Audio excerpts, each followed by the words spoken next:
Why nothings? Welcome back. It's me, Snug. To talk about Cabernet Franc, do we need to talk about a forest floor?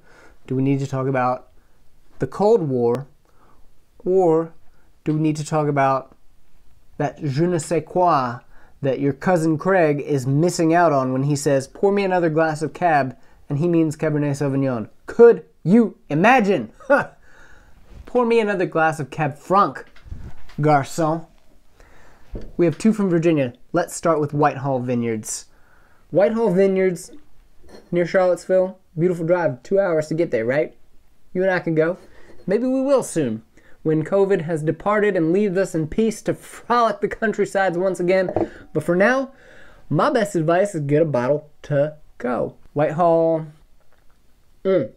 first thing out the gate is a little bit of that bright fruit. A little bit of that very direct, very evident oak. Tiny touch of that almost like earthiness. Some people will say like, oh, do you mean herbalness? Cabernet Franc can be a little herbal. No, we don't mean that. That is basically, that's like hate that Cab Franc got 20, 30 years ago in Virginia in particular. We have a different climate than we had 20 years ago. The growing season is longer in Virginia. That's indisputable. And it's to our benefit because we're trying to grow wines in what could be a very unforgiving climate.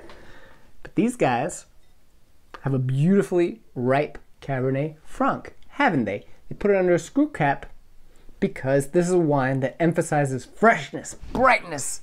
Ah, yes. Isn't it refreshing to be direct? Moira Rose would love this wine. That is why I'm going to say this is a Clubber Lang wine. Clubber was absolutely and tragically, painstakingly, beautifully, and classically direct.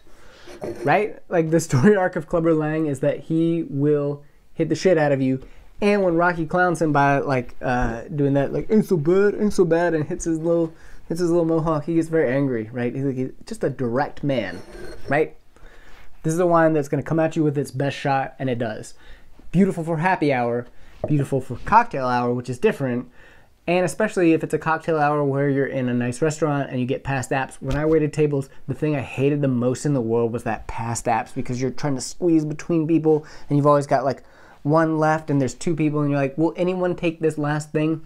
But perfect analogy, because we have a wine that is beautiful and direct, cocktail hour, past apps. You think like, what are the, I think 10 years ago, Wagyu sliders were all the rage. Everything sliders was all the rage. Everyone's like, oh, you put something nice on a slider? And that passed for edgy and cutting edge and all that, then yes, hard to believe. But the thing we shouldn't overlook is like, they were delicious. Delicious, straightforward, beautiful, simple Wagyu slider. Lots of flavorings. Surely you got pickled onions, right? You got something hot, right? Like, we know that. We know that past app. Beautiful. Beautiful match. Straightforward, direct. Yes. Let's move on. We've got to move. This is a wine I harbor a deep affinity for. I served it at my wedding, so you should know that. I cut my teeth early in the wine industry working for Barbersville. I've had a lot of their wines. I had a lot of this wine in particular. I used to just think, like, they used to say that it was the house wine at the Inn at Little Washington for prestige reasons, right? Like, oh, like that's an everyday wine at an important restaurant. Yes, that is true. That is prestigious. However, I have come to believe that the correct takeaway from that is just like, it's the house wine at places where they know how to cook. It is subtle.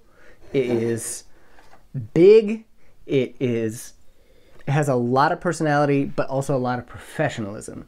Professionalism is the criticism of Apollo Creed. The Apollo Creed that we will all remember is, of course, coming out to fight Ivan Drago as, you know, like dressed in the stars and stripes. Didn't he borrow those trunks from Rocky? James Brown is playing. Like, that is everything that Apollo Creed is about. That is, honestly, like, I think they should have made the entire thing about Apollo Creed in that moment. Subsequent films seem to suggest that that was the correct approach, so I'm taking that as vindication. professionalism and character, right? Personality and poise. Like all the best things were Apollo in those moments. Yeah, the story says he needed to die, but like we know, like that's the pinnacle, right? I don't know. The Rocky movies have a lot of takeaways. That's mine. It's much more restrained, but you get a lot of that same bright fruit, but you get like this characteristic that I'm afraid we can only call the forest floor. I want to spend some time with this because I think I've come to like it, but it's also very prone to bullshit. However, for right now, we're going to put a pin in it.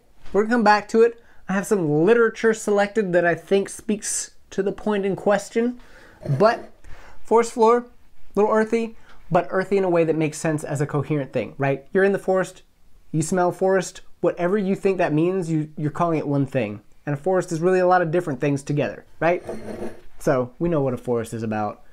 A forest, a symphony. These are supposed to be things that are many parts that have a singular note. I'm going to say there's something earthy, but very singular. There's beautiful reserved fruit. The oak is very downplayed. This is a house wine because it is the most versatile. Let's call this the Apollo Creed wine because it is very American. It's bursting with personality, but it has all of the finesse, the experience, the poise, and that awesome mustache. Yes, everything we love about America. Perfect. Let's move to France. We talk about Cab Franc, we talk about a long and storied heritage coming from France. We usually talk about Bordeaux. Chinon is in the Loire Valley. It's a little cooler there. It's a little, shall we say, a little more rustic? My friends, I would like to do something that I almost never want to do. I'd like to read you a label. This is one of the only perfect wine labels I've ever read. And I would argue that 1 out of the 3 sentences I'm about to read you is almost meaningless. Yep. Domaine de Collines Chinon, made from 100% Cabernet Franc, aged in stainless steel to preserve the fresh fruit character. Period. That is an opening sentence. Yes, it gives us so many important technical details. Mostly stainless steel, fresh fruit. Got it. Beautiful, crisp fruit tones are complemented by light, earthy nuances. Oh no, sentence 2 is steering us into regular, sad, dumpy wine talk. Though it's technically correct and gives us some other technical notes. We need to know it's earthy, yes, but it doesn't commit to a lot. Sentence 3, will you turn this into the perfect wine label? This is a true country wine to enjoy either at room temperature or slightly chilled with a wide range of dishes, including salads and roast chicken. That is an amazing sentence. That pulls everything out of the fire. Oh, why are we so bad at calling wines country wines and meaning it well? Cousin Craig is probably sitting around somewhere saying like, oh, I'll have another glass of cab. He's probably part of the problem. Let's taste Domaine de Colline. From Chinon, it's darker, richer, more intense, a little more rustic. Darker fruit though.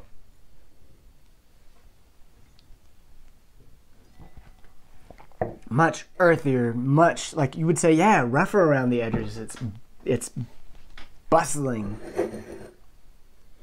Yeah, like that is the Rocky wine. What we love about this is it hits all the right notes perfectly, but in a way that suggests I'm a little off the cuff. What do we mean when we say a country wine? A country wine has all these elements that are like correct and charming somehow.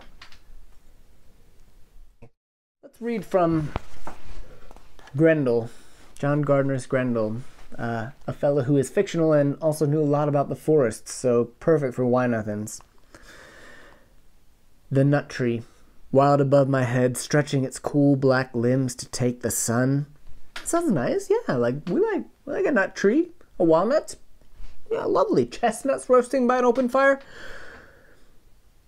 Sends darkness down my chest. Oh, you know, like evening happens.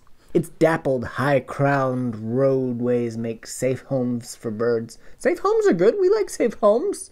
Quick squirrels run the veins of its treasure-giving hand. Okay, we like treasure, right?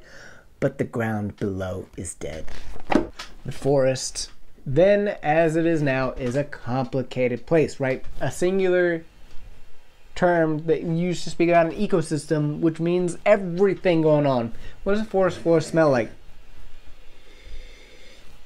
In this case, I would say something like if you had planted a bunch of herbs in your cedar closet. I don't have a cedar lined closet. A cedar lined closet has that, like, that smell, right? Like, it's very woody, and yet also, like, this forest floor has lots of living plants, right? Like, whether we mean the rainforest, where it rains all the time, or whether we mean, like, the black forest, where there are no trees, like, forest floor kind of lands somewhere in the middle and has a meaning of, like, stuff still grows there. So I'm gonna go ahead and spot us that it's probably a dampish smell, which is probably appropriate for wine. It's a damp, vibrant, earthy, life-giving smell. Between the funk and the funk, right? Earthy, mossy, but austere in a way. That's why I think this Cab Franc might be the perfect way to emphasize what is a forest floor smell. But mostly, this is all to say that wine language is empty and yet teeming with life, much like a forest floor. Whew. Was that a little heavy-handed? Yes. This has been Wine Nothings, Cab Franc edition. I hope you will all take these questions seriously and keep asking them. Why is this wine not more present in our lives? How can we make it more present? How can we make this our house wine? How can we make this our all-the-time cocktail hour wine? And how can we make this wine the country wine of our dreams when we move out to that charming little cottage and truly begin our lives as cheesemakers? This will be the wine we come home to at the end of a long day of cheesemaking. Cheers.